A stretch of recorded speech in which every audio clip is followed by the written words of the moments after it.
우리가 잘 알듯이 고린도 후서는 사도 바울이 고린도에 있는 성도들에게 쓴 편지입니다.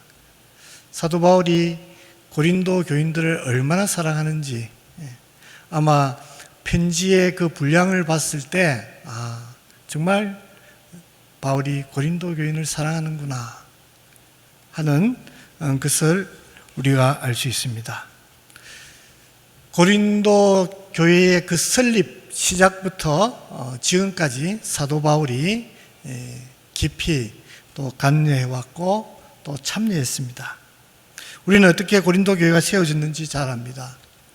사도 바울이 사도행전 18장에 보면은 17장부터 사도 바울이 아테네에서 복음을 전할 때 그 똑똑한 사도 바울이 그리스 아테네에 있는 많은 철학자들과 변론을 하면서 대화를 하면서 좀 복음을 전할 때 어느 정도의 복음의 열매를 맺겠다 그런 생각을 했을 것입니다. 그런데 아무리 복음을 전해도 효과가 없어요. 어떤 열매가 보이지가 않습니다. 사도 바울이 너무 좌절하고 실망했습니다. 여기서는 더 이상 소망이 없구나 하고 신발에 문지를 틀고 떠난 곳이 어디입니까? 바로 고린도입니다. 많은 실망과 좌절, 아마 복음 전파자에게 있어서 자기가 그렇게 최선을 다하고 노력을 했음에도 불구하고 어떤 결과가 없을 때 그 실망감은 이루 말할 수 없을 것입니다. 마찬가지로 고린도에는 브리스길라와 아굴라라는 한 부부가 로마에서 열심히 사업을 하다가 어느 날 로마의 황제에 의해서 모든 유대인이 쫓겨나갈 때 그들도 쫓겨나서 간 곳이 어디냐면 바로 고린도입니다. 이 고린도에서 두 인생이 실망하고 좌절하고 낭망할 수밖에 없는 그 상황 가운데서 이들이 만났고 이들이 함께 같은 장막을 짓는 일을 하다가 그들이 대화를 나누면서 서로가 다 하나님을 믿는 자라는 것을 깨닫고 함께 기도하고 모임을 시작한 것이 바로 고린도 교회의 시작입니다. 그런데 사도 바울이 그 고린도를 떠나고 3년, 4년, 5년이 지난 후에 보니까 고린도 교회가 엄청 성장해 있는 것입니다. 많은 개종한 유대인들이 그 교회의 주류를 이루었고 그리고 그 교인들에 대한 열정과 사랑으로 사도 바울은 그들에게 필요한 권고, 충언들을 했던 것이 바로 고린도전서의 내용인 것입니다. 그런데 오늘 본문을 보니까 사도 바울이 두 번째 보내는 이 서신에서는 특별히 전반절에 위로라는 단어들이 참 많이 나옵니다. 위로라는 단어가 많이 나온다는 것은 분명히 그 받는 자나 또 전하는 자나 동일하게 많은 어려움을 겪고 있다는 것입니다. 누구에게 위로가 필요합니까? 성공한 사람에게는 위로가 필요가 없죠. 잘 나가는 사람들에게는 위로가 필요 없습니다. 무슨 일을 하다가 낭망하고 실패하고 좌절한 사람들에게 위로가 필요한 것이죠.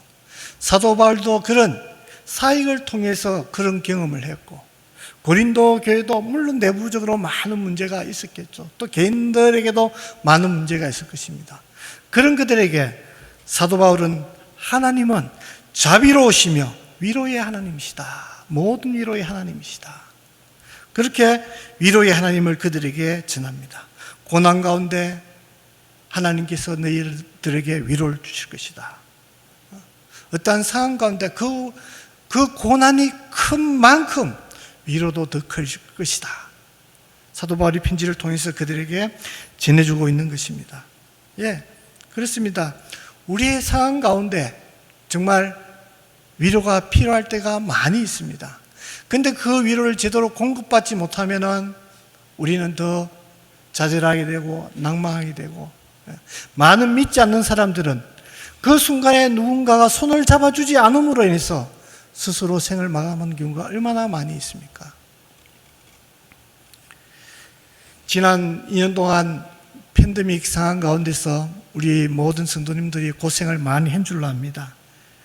다른 말로 해서 많은 위로가 필요했으리라 생각합니다. 지난 2년간을 돌아보면서 하나님께서 여러분에게 어떤 위로를 주셨습니까? 한번 나중에 대개 가서 한번 나눠보시기 바랍니다. 하나님은 이 기간 동안 나를 어떻게 위로하셨는가? 또 나는 또 다른 사람에게 어떤 위로자가 되었는가? 한번 생각해 볼 수 있는 그런 시간을 가지면 좋겠다는 생각이 듭니다.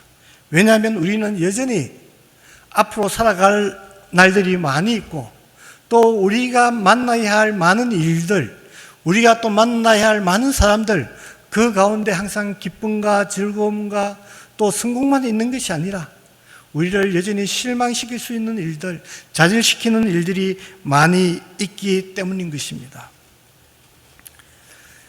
2년간의 단절 가운데 우리들은 만남에 대한 그리움이 엄청 컸습니다. 가족들과의 단절, 친지와의 단절, 친구와의 단절, 또 영원히 만날 수 없는 그런 이별을 또한 우리는 많이 경험을 했을 것입니다. 한국에서도 마찬가지지만 인도네시아에서도, 저도 인도네시아에 있으면서 그 기간 동안 참으로 힘들고 어려웠습니다. 도라자에 있는 제자가 갑자기 죽었다는 연락이 왔습니다. 그 내보다 더 젊고 더 건강하고 튼튼할 것 같은 제자가 죽었다는 이야기를 들었을 때 머리 한쪽이 띵했습니다. 야, 정말 순서가 없구나. 정말 순서가 없구나. 엊그제 단기팀들과 함께 올라갔을 때 우리와 함께 장난치고 웃고 독과하던 그 친구가 하늘나라로 갔다는 거예요. 그 나머지 그 아내와 아이들은 누가 책임지지? 저는 그 부부를 20년 전에 이미 선생으로서 그들을 가르쳤기 때문에 너무나도 잘 알죠. 마음이 아픈 거예요. 아이고, 그 3명의 자녀를 그 산골에서 어떻게 키우나? 당장 경제적인 그런 어려움이 닥칠 텐데 어떻게 하나 하는 그런 생각이 팍 들더라고요. 위로를 해주고 싶어도 무슨 말로 위로를 할 수가 없는 거예요. 내가 어떻게 위로하지? 무슨 말로? 도라자에서뿐만 아니라 마카사르에서도 가까이 지내던 20년 동안이나 함께 동고동락을 했던 동료 교수가 또 소천을 합니다.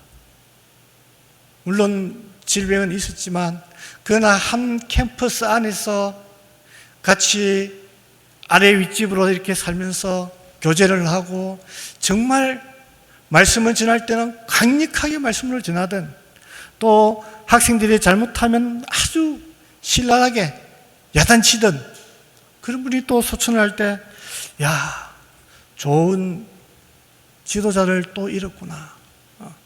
하나님, 왜 젊은 자, 나이 든 자, 똑똑한 사람, 그렇지 못한 사람, 주변에서 한 사람 한 사람 사라질 때마다 내 마음속에 아무것도 할 수 없는, 그들을 위해서 아무것도 해줄 수 없는 그런 어떤 좌절감이 저를 덮치곤 했습니다. 어떻게 하면은 이 상황들을 잘 벗어나고, 어떻게 하면은 내가 외국인으로서 또 교수로서 목회자로서 이들을 잘 위로할 수 있을까? 그것이 제 고민이었습니다. 근데 방법이 없는 거예요. 그 어떤 상황을 뒤집을 수 있는, 오히려 제 자신조차도 낭망하고 실망하면서, 야, 내가 할 수 있는 게 아무것도 없구나. 이미 그 팬데믹 상황에서 모든 일들이 다 끊어진 상태, 가르치지도 못하고 그냥 정부에서도 밖으로 나가지 못하게 하는, 그냥 안에서만 그냥 먹고 자고 너무 뭐라고 할까요? 동물 같은 그런 삶을 살아야 되는, 한국으로도 돌아갈 수 없고 한국에 가서도 뭘 할 수 있을까? 아무것도 없는 거예요. 갈 수도 없는 상황, 있어도 아무것도 할 수 없는 상황. 야, 이것이 무슨 상황인가?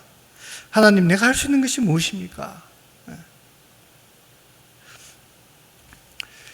그런 어려운 좌절, 고난 가운데서 생각한 것이, 내가 지금 할 수 있는 것이 무엇일까? 내보다 더 어려운 사람들, 더 힘든 사람들을 내가 위로해야 되겠다. 도와야 되겠다. 캠퍼스 안에 200명의 학생들이 같이 살고 있어요. 200명의 학생들이. 그런데 그 학생들이 계속 돌아가면서 확진자가 생기는 거예요.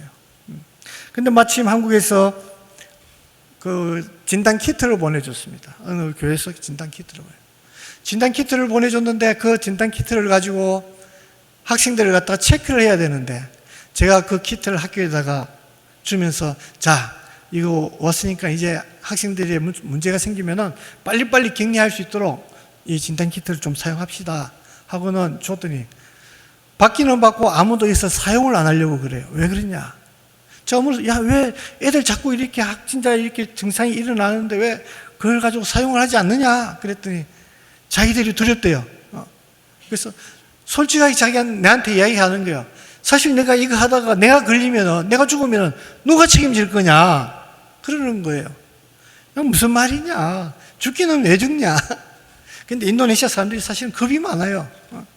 그래서 내가 죽으면은 이 아들, 아버지 없는 이 애들은 누가 책임지냐? 어떤 전에 학장 부인은 그래 이야기를 해요. 그러면서 자기는 기숙사, 여자 기숙사 사감이면서도 자기는 절대 못한다. 또 학생 담당을 하는 교수한테 주면서 그럼 당신이 감당하시 했더니 자기도 못하겠다고. 그럼 누가 하냐? 대답을 못하는 거야. 할 수 없이 우리 성질이 급한 또 우리의 또 그런 어려운 일이 있어서 우리 한국 사람들은 참지 못하지 않습니까? 그래서 제가 하려고 했는데 우리 집사람이 말리더라고요. 자기가 하겠다고. 그래서 우리 집사람이 마스크를 끼고 증상이 조금이라도 있는 학생들이 있으면 와라 해가지고 한 명씩 10명 중에 1명 정도는 걸려있네요. 나중에는 뭐 키트가 모자라가지고 더 이상 우리가 체크를 못했지만 그런 가운데서 누가 위로를 받느냐? 신학생들이 위로를 받는 거예요. 신학생들이 다 알죠. 우리가 준 거를 알고 그런데 아무도 자기들을 케어하지 않는다는 걸 알고 있죠. 그런데 우리 정림기 선교사가 또 제가 이렇게 발벗고 나서서 직접 해주고 또 격리되는 애들은 또 우리가 찾아가서 먹을 거 주문해서 갖다 주고 마실 거 주문해서 주고. 요즘 애들이 워낙 또 뭡니까 옛날하고 또 신학생들이 달라가지고 그런 데 대해서 굉장히 민감하거든요. 근데 그 아이들이 나중에 팬데믹이 조금 풀리면서 또 격리도 이제 줄어들고 하다 보니까 조금씩 자유롭게 캠퍼스 안에서 왔다 갔다 할 수가 있었어요. 그때부터 걔들이 우리를 부르는 호칭이 달라졌어요. 옛날에는 밥박이고 이부였는데 그 이후부터는 저를 부를 때 아빠라고 하고 제 집사람을 보고는 엄마라고 그래요. 왜? 아빠와 엄마와 같이. 자기 부모들은 다 시골에 있으니까 올 수도 없죠. 뭐 걸렸다 하더라도 다른 방법이 없죠. 비행기를 탈 수도 없고 배를 타고 올 수도 없고 하니까요. 그런데 저희들이 부모같이 해주니까 그 아이들이 위로를 받은 거예요. 위로를 받으면서 지나갈 때마다 이제는 뭐 밥박이 아니고 아빠 그래요. 굉장히 사실은 부담스러웠어요. 제 집사람 보면 엄마 그래요. 하도 아이들이 한국 드라마를 많이 보니까 뭐 아빠 엄마는 그냥 기본이고 가끔 가다가는 혼동해가지고 아빠와 오빠를 혼동해가지고 저한테 오빠라고 부르기도 하고 그래서 위로를 받으니까 그들이 우리들을 대하는 자세가 달라지더라고요. 그런 가운데서 저희들이 생각하면서 야 그렇구나 우리가 어떤 동일하게 절망과 환난 가운데 있지만 그러나 그 속에 우리가 같이 그들과 같은 자세로 있을 것이 아니라 뭔가 다른 모습으로 있어야 되겠다. 하나님께서 또 우리에게 또 다른 부분에 있어서 또 위로를 주셨는데 25년을 저희들이 인도네시아에 사역하면서 한때는 이렇게 제 표현이 열심히라 하지만 사실은 열심히라기 표현하기는 좀 그렇지만 여하튼 25년이라는 세월을 했는데 정말 보이는 열매가 이렇게 없다. 뭔가 내놓을 게 없다. 뭐 다른 사람들은 교회 개척을 뭐 몇십 개 했다. 어떻게 했다. 뭐 이렇게 했는데 저희들은 보이는 것이 별로 없어요.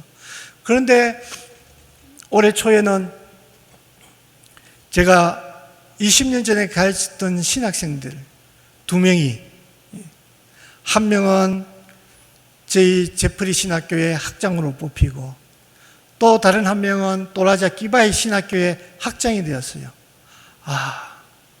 이것이 바로 하나님께서 나에게 주시는 위로구나. 열매가 없는 것이 아니라 내가 사역했던 그 내용들, 사람을 키우는 그 일에 있어서 이것이 바로 열매고 이것이 바로 하나님께서 나에게 주시는 위로구나. 그런 생각이 들었습니다. 사랑하는 여러분, 우리가 위로를 받기도 하지만 우리는 또한 위로를 주는 위로의 통로자가 되어야 된다고 저는 생각합니다. 왜?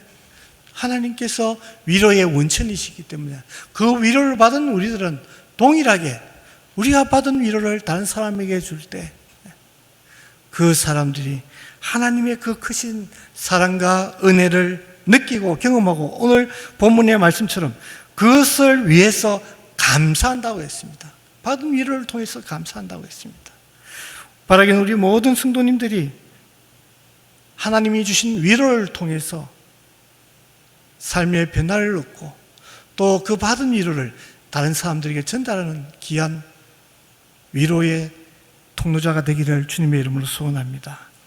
하나님께서 주신 그 위로, 지난 세월 동안 어떤 위로를 주셨는지 저희 준비한 슬라이드를 통해서 보면서 나누기를 원합니다.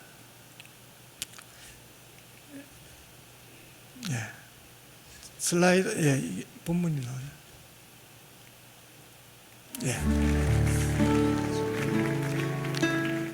자카르타에서 저희 인도네시아 적혀 있는 지역이 마카사르인데 2시간 비행기를 타고 가면 저희 지역에 나오죠. 이 두 사람이 새로 확장이 된 저희 제자입니다. 20년 전에 뿌린 씨앗의 열매입니다.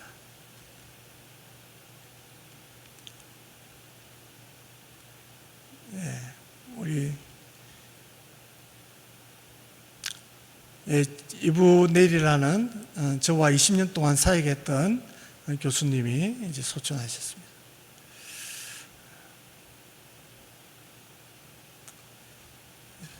제가 주간뿐만 아니라 야간반 신학생들을 가르치기도 하는데요.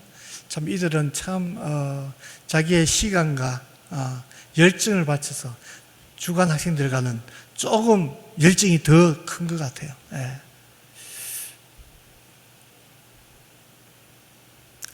그리고 저희 신학교는 종교음악과가 있는데 이제 졸업 연주회를 잘 마쳐야지 졸업을 할 수 있습니다. 그래서 졸업 시험이죠. 일종의 졸업 연주회 과정입니다.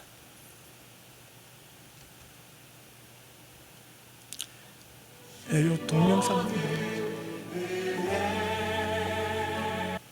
오늘 저희들이 영상을 만들어요.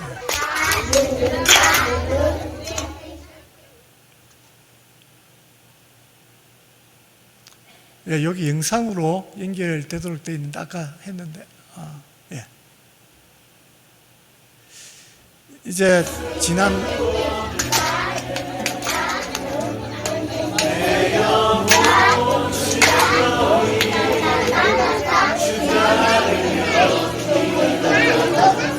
지난번 금식 기간이 끝나면서 저희들이 이제 사역을 M 사역을 약간 오픈해서 할 수 있도록 되었습니다. 물론 매주는 못 가지만 이제 매달 한 번씩 이제 어린이 사역을 이제 막 시작하게 되었습니다. 아마 이 사역을 통해서도 저희들이 위로를 받는 것 같아요.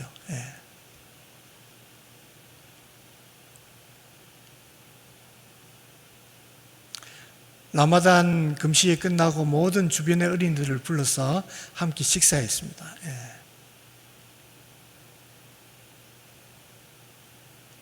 우리 한 달에 한 번씩은 이제 이렇게 생필품을 나눠주기도 합니다. 귀엽죠? 저희들이 팬데믹 기간 동안 또 뭐 한국 경제도 어렵고 힘들어서 이제 사역하는 부분에 있어서 좀 사역비가 좀 많이 필요했습니다. 그래서 자카르타에 있는 한인교회에다가 사실은 헌금을 좀 해달라기는 사실 부담스럽고, 그래서 좀 헌옷을 좀 보내주십시오. 저희들이 헌옷을 팔아서 그 기금을 가지고 사역에 사용하고 싶습니다. 그랬더니 동부교회라고 저희 교단교회가 있습니다. 그곳에서 마대자루 11자루를 해가지고 보내주셨어요. 성도님들 입장에서도 집에 있는 옷 한번 다 정리해 주시고, 저희들은 또 그것을 받아가지고 이제 저희 신학생들 또 직원들을 대상으로 해가지고 바자회를 했는데, 전부 한국 옷이라고 하니까 너무 좋아하는 거예요. 그래서 지금 저 바자회를 통해서 기금이 엄청 조성이 되었습니다. 예. 그래가지고 지금 한번 후반기에는 아마 이제 M사에 가는데 저 기금을 사용할 텐데 너무 감사한 일이었습니다. 저희들이 이때까지 바자회를 한 번도 생각을 안 해봤는데 처음을 했는데 너무 반응이 좋았고, 또 우리 신학생이나 또 직원들이나 또 밖에 외부에서 남은 거는 또 저희들이 외부에 가서도 바자회를 했는데, 이게 좀 자주 하면 안 되냐고 막 그래요. 그래서 그건 한번 기도해 보자 하고 저희들이 미뤘습니다. 예. 네, 제자훈련 사역은 저희들이 신학생들과 또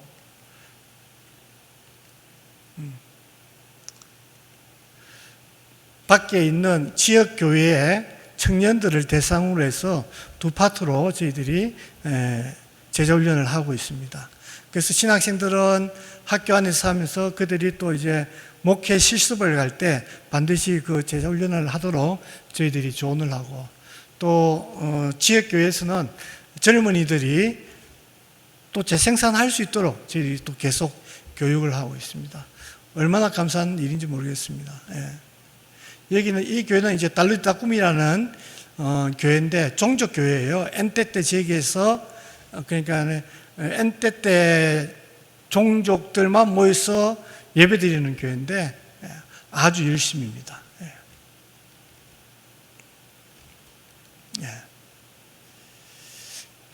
이 교회 개척은 이제 저희 제자 중에 이제 와얀이라는 전도사 부부가 이 교회 개척을 하고 있습니다. 발릭빠빤이라는 도시에서, 그러니까 칼리만탄 동쪽에 발릭빠빤이라는 도시의 약간 외곽 지역에서 지금 교회 개척을 하고 있는데, 지금 이제 이렇게 짓고 있습니다. 기초공사를 하고 있습니다. 여러분들 많이 기도해 주시고요. 발릭빠빤이 여러분들 아시는지 모르겠지만 지금 인도네시아가 주 수도가 이제 자카르타에서 동북 칼리만탄으로 수도를 옮기는 중이에요. 그래서 발릭빠빤 그쪽에 앞으로는 인도네시아의 메인 도시가 될 것입니다. 그럼 엄청 커지겠죠. 왜냐하면 자와섬이 점점 매년 몇 센치씩 깔아앉는다는 그런 이야기가 있어요. 그래서 조코위 대통령이 행정적으로 모든 동의를 얻어가지고 옮겼고, 지금 저쪽 지역이 지금 땅값이 엄청 오르고 있다는 이야기입니다. 제 기도 제목입니다. 우리 보시고, 하나님께서 계속적으로 저희들을 통해서 저희들은 사용받기를 원하며, 또 특별히 제가 신학교 사역이나 M 사역이나 그 사역 가운데서 우리가 하나님께 영광 돌릴 수 있도록, 또 우리 저와 제 아내가 건강하게 잘 사역할 수 있도록 여러분들이 기도해 주시기 바랍니다. 앞으로 또 어떤 일이 일어날지 모르겠지만 여러분들이나 저나 제가 아까 말씀 나눈 것처럼 우리가 현지인의 위로자가 되고 또 위로의 통로자가 되어서 지역교회와 현지 지역교회와 또 신학교와 또 믿지 않는 무슬림들에게 참으로 하나님의 그 사랑을 전할 수 있는, 또 그들의 삶에 영향력을 줄 수 있는 그런 사역자가 될 수 있도록 여러분들이 기도해 주시고, 위에 있는 제목 내용들을 보면서 다 같이 한번 기도해 주시면 감사하겠습니다. 다시 기도하겠습니다.